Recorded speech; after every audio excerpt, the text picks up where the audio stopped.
I know how to play the game. This game, like life, requires forethought. इस शुरुआत में हम lawyer नामी एक लॉयर को देखते हैं जिसे एक ऐसा केस मिलता है जिसमें उसे क्रिमिनल को डिफेंड करना है। इसके लिए उसे $1 मिलियन की रकम पेश की जाती है, लेकिन इतनी बड़ी रकम मिलने के बाद भी उसका ज़मीर उसे गवाही नहीं देता और वो इस केस को लड़ने से मना कर देती है, जिससे हमें यह पता चलता है कि लॉरेन असल में सच्ची लॉयर है। वो हमेशा इंसाफ के लिए लड़ती है, ऐसा उसकी जिंदगी में कोई मायने नहीं रखता। इसी बीच हमें लॉरेन का छोटे भाई विलियम को दिखाया जाता है, जो कि एक पॉलिटिशियन है। वो न्यूयॉर्क का अगला प्रेसिडेंट बनना चाहता है और इनके पिता एक बहुत बड़े बिजनेसमैन हैं, लेकिन कुछ दिनों से उनका बिजनेस अच्छा नहीं चल रहा। साथ ही उन्हें अस्थमा की प्रॉब्लम भी है, इससे उन्हें सांस लेने में तकलीफ होती है और आज भी उन्हें अस्थमा का अटैक आता है। वो अपनी गाड़ी तक पहुंच जाते हैं, लेकिन गाड़ी चलाते हुए उनकी मौत हो जाती है। इसके बारे में लॉरेन को प्रेस वालों से पता चलता है। वो अपने पिता के फ्यूनरल पर आती है, जहाँ पर वो अपने परिवार के बाकी लोगों से मिलती है। फ्यूनरल खत्म होने के बाद लॉरेन और इसके भाई की बातों से पता चलता है इनके पिता को लॉरेन पर मान था।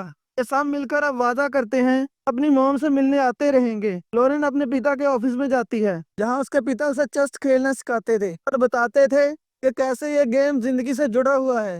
इस घटना के एक हफ्ते बाद ये पूरा का पूरा परिवार एक बार फिर मिलता है, जहाँ पर इनका लॉयर का नाम हैरोल्ड है और लॉरेन के पिता की विल को सबके सामने पढ़ता है, जिस विल के मुताबिक लॉरेन के पिता ने लॉरेन की मॉम कैथरीन को अपनी कंपनी का सीईओ बना दिया था। साथ ही लॉरेन के भाई के नाम $20 मिलियन कर दिए थे।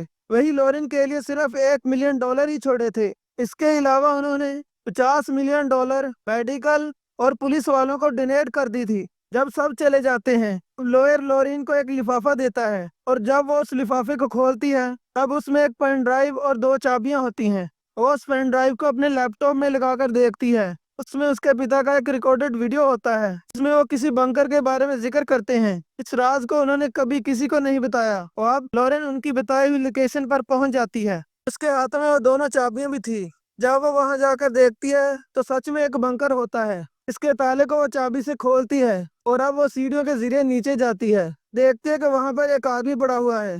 जैसे ही वो उस आदमी को टच करती है तो वो हिलने लगता है। ये देखकर वो डर जाती है और वहां से भागकर वापस घर आ जाती है। घर वापस आने पर वो 911 पर कॉल करने का सोचती है, लेकिन कॉल करने से पहले वहां पर उसका भाई आ जाता है। तो कहता है कि मुझे इस बात का बहुत बुरा लगा कि पिताजी ने तुम्हारे लिए सिर्फ $1 मिलियन छोड़े। अपनी रकम में से आधी रकम तुम्हें दे दूंगा। और लॉरेन साफ साफ मना कर देती है, क्योंकि उसे पैसों का कोई लालच नहीं होता। अपने भाई के जाने के बाद अपने पिता के साथ अपने बचपन की फोटोज को देखती है, जिससे उसे याद आता है कि कैसे उसने अपने डैड के साथ एक बार लड़ाई की थी, क्योंकि उसके डैड चाहते थे कि वो उनके दोस्तों का केस लड़े, क्योंकि बहुत अमीर थे। लेकिन लॉरेन कभी भी अपने असूलों के खिलाफ नहीं जाती, इसीलिए उसने उस केसेस को लड़ने से मना कर दिया था। अगली बार लॉरेन फिर से गन लेकर वहां जाती है। हाँ, वो देखती है कि वो आदमी सो रहा है। इसी चीज का फायदा उठाकर वो उसके फिंगरप्रिंट्स ले लेती है और उसी वक्त उस आदमी की नींद खुल जाती है। लॉरेन वहां से भाग जाती है और एक बार फिर से लॉरेन मास्क लगाकर वहां पर आती है और उस आदमी से उसकी पहचान, इस बंकर में होने का कारण पूछती है। वो आदमी कहता है कि तुम्हें मेरे सामने मास्क पहनकर आने की कोई जरूरत नहीं है। जानता हूँ कि तुम लॉरेन हो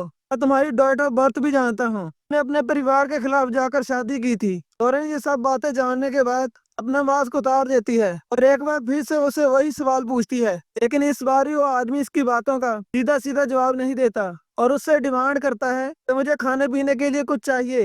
लॉरेन साफ साफ मना कर देती है और कहती है कि तुम्हें मेरे सवालों का जवाब देना होगा, वरना मैं तुम्हें यहीं मरने के लिए छोड़ दूंगी। लेकिन लॉरेन की यह धमकी काम नहीं करती। आदमी कहता है कि मैं जानता हूँ कि तुम ऐसा कभी नहीं करोगी, तुम दिल की बहुत अच्छी हो।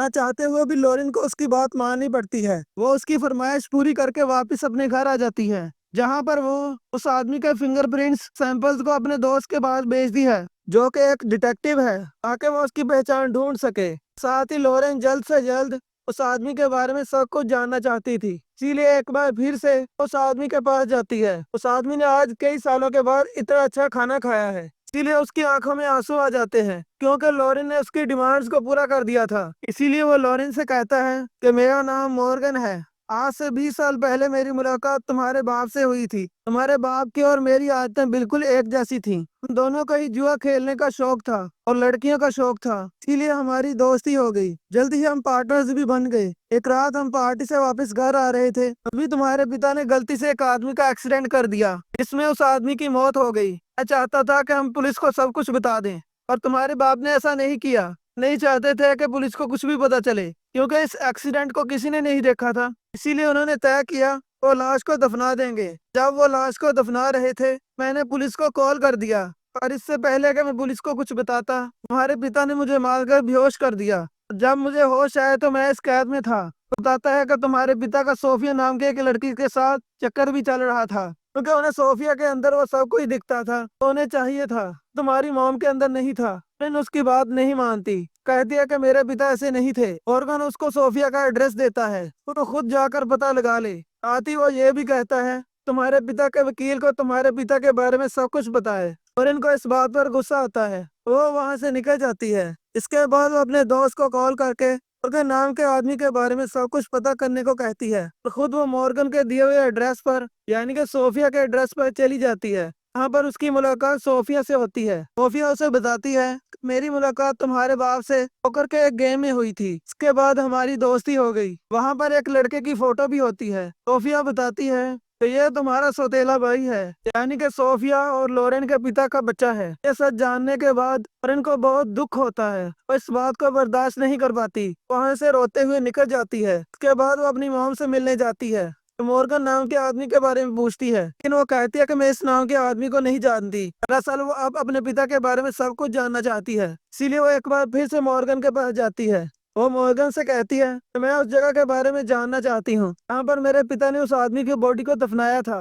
मॉर्गन इस पर कुछ शर्तें रखता है। कहता है कि अगर तुम मुझे अपने साथ ले जाओगी तभी मैं तुम्हें उस जगह के बारे में बताऊंगा, और इनको उसकी शर्त माननी पड़ती है। और अब वो मॉर्गन को बंकर से बाहर ले जाती है। इतनी सालों के बाद वो खुली हवा में सांस लेकर इमोशनल हो जाता है। इसी दौरान लोरेन के हस्बैंड स्कॉट का कॉल आता है, तो लोरेन से पूछता है कि तुम कहाँ पर हो। लोरेन कहती है कि मैं जल्दी घर वापस आ जाऊंगी, और फोन कट कर देती है। अब वो मॉर्गन के साथ उस जगह पहुंच जाती है वहाँ पर उसके पिता ने उस आदमी को दफनाया था। वहाँ पर खुदाई करने के बाद उसे एक आदमी का स्कल दिखाई देता है। इससे ये साफ हो जाता है मॉर्गन जो बोल रहा है वो सब कुछ सच है, और वो मॉर्गन को एक बार फिर से उसी बंकर में कैद कर देती है।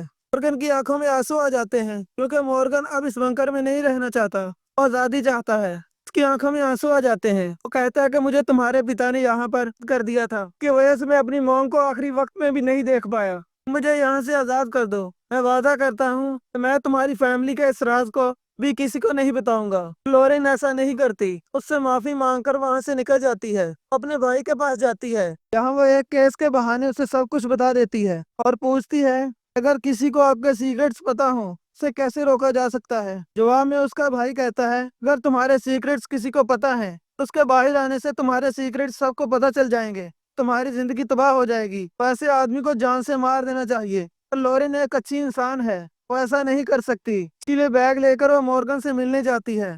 कहती है कि अगर मैं तुम्हें आजाद कर दूं तो तुम्हें मुझसे वादा करना होगा तुम हमेशा के लिए यहाँ से कहीं चले जाओगे। और उसकी बात मान जाता है।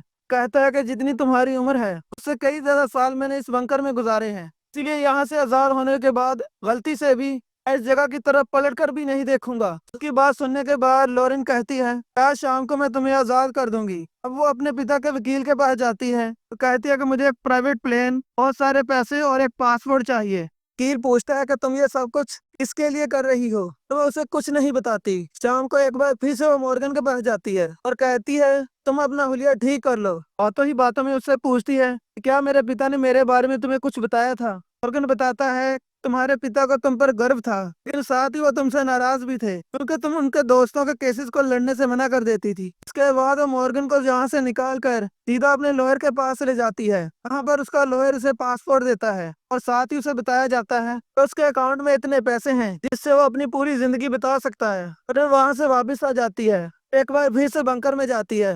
यहाँ पर उसे मॉर्गन के बेड के नीचे एक जहर की शीशी मिलती है, लेकिन वो उस पर ज्यादा ध्यान नहीं देती क्योंकि अब सब कुछ खत्म हो चुका है। वही लोरेन का जो दोस्त होता है जो कि एक डिटेक्टिव है, उसे मॉर्गन की एक फाइल भेजता है, जिस फाइल को लॉरेन की मॉम कैथरीन देख लेती है। कैथरीन उस पर लगी फोटो देखती है जो कि मॉर्गन का है, और इसका असली नाम मॉर्गन नहीं बल्कि कार्सन है। लॉरेन से पूछती है कार्सन की फाइल इसकी फोटो यहाँ पर क्या कर रही है। वो बताती है कि ये कार्सन नहीं बल्कि मॉर्गन है। उसकी मॉम कहती है इसका नाम कार्सन है और ये एक सीरियल किलर है। अपनी मॉम की बात सुनकर वो एयरपोर्ट की तरफ भागती है। जब वो एयरपोर्ट पर पहुंचती है वो देखती है कि वहां से कार्सन यानी मॉर्गन पायलट को और लॉयर को मारकर निकल गया है। समझ जाती है कि वो सीधा उसी के घर गया है, क्योंकि वो उसकी मॉम को यानी कि कैथरीन को मारना चाहता है। वो वापस घर आती है लेकिन उसकी मॉम वहां पर नहीं होती। उसे समझ में आ जाता है मॉर्गन उसकी मॉम को पकड़कर उसी बंकर में ले गया है जहाँ पर वो सालों से बंद था। एक बार फिर से बंकर में जाती है